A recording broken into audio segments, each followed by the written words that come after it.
Hi, folks, welcome back.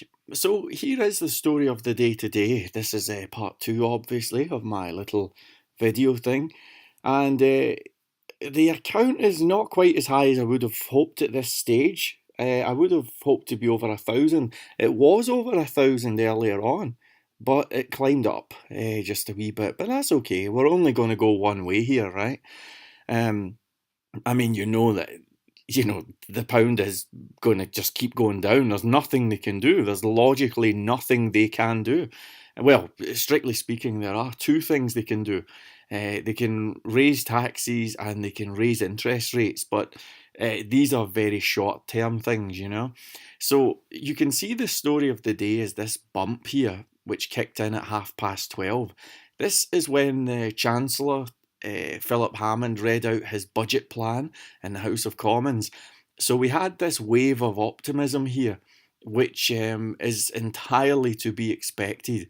And I think this time round they were having a go at the self-employed people. They're going to tax them more, something like that. So everybody's like, "Yay, here we go." So we had some optimism, but then sure enough, it ended up right back to where it started again.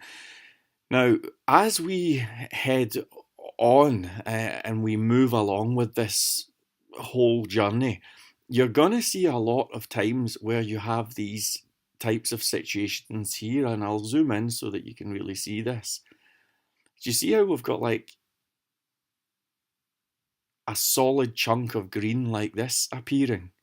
You're going to see things like that quite a lot, okay?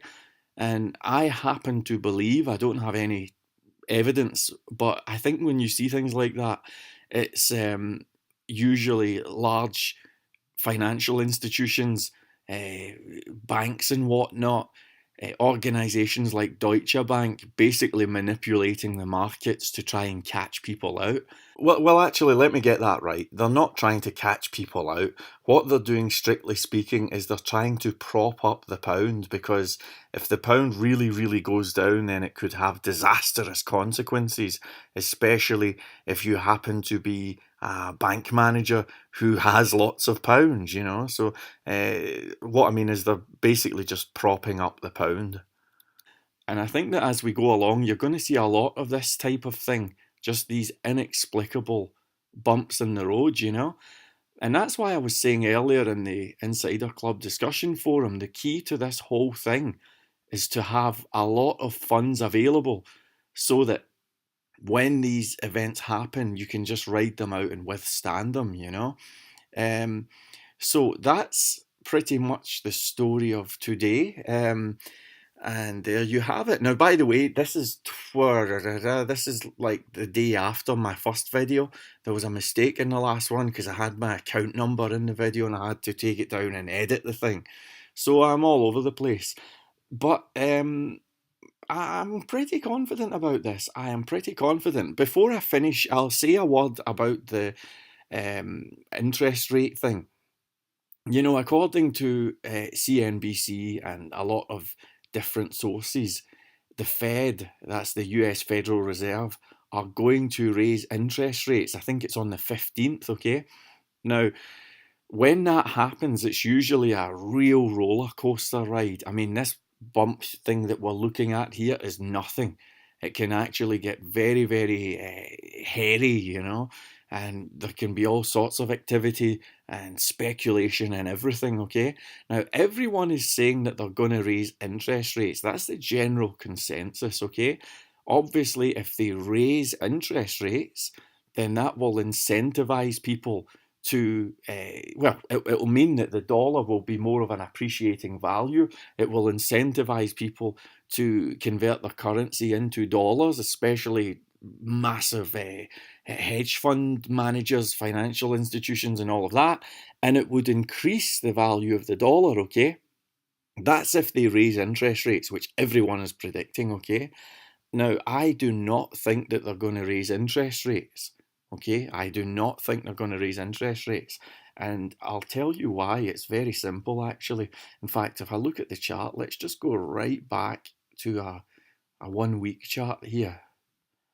And as you can see, well, this is the pound versus the dollar, right? But What we're seeing here are record levels for the dollar. And in fact, if we go to CNBC and you have a look at the um, here, right at the top right, dollar index hits 5-day high after strong payrolls data. Okay, the point is the dollar is really, really strong right now. I think it's the strongest that the dollar has ever been.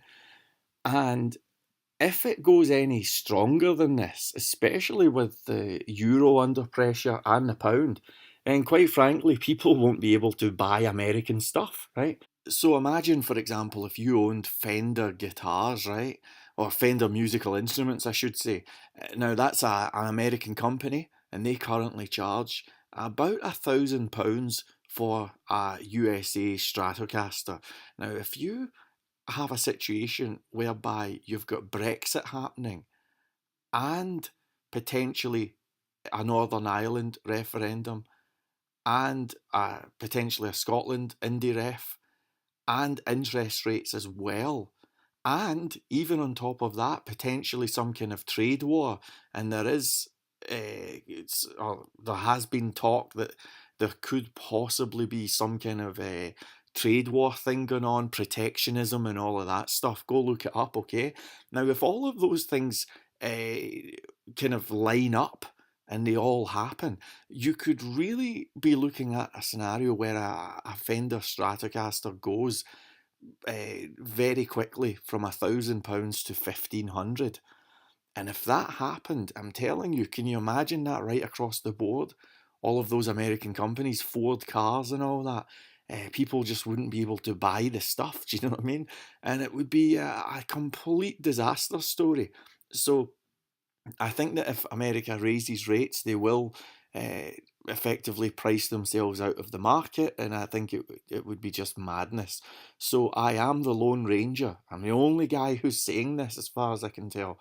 I don't think they're going to raise rates, so I'm going to be closing this little bet thing when that announcement's getting made.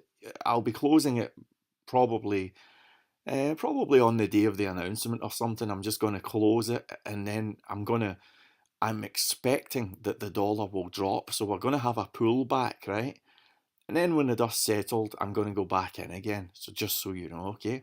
And finally, um, Friday, just so you know, Friday is a really great day to get involved with this if you're thinking about it, because every single weekend something happens that's negative for the pound. And there's a massive assortment of things that can go wrong, and something always goes wrong. Okay. I mean, even if it's just something as daft as somebody said something really stupid in an interview or something like that, or just something that's just, maybe some politician comes out and says, well, if they do that, then we're going to do that. And you seem to get all of the madness during the weekend. So if you're thinking about going in, I would be very tempted to jump on board on Friday, especially late on Friday. Friday. Anyway, whatever you do it at your own risk. I'm not responsible, but I do wish you the best of luck. I'll catch you later.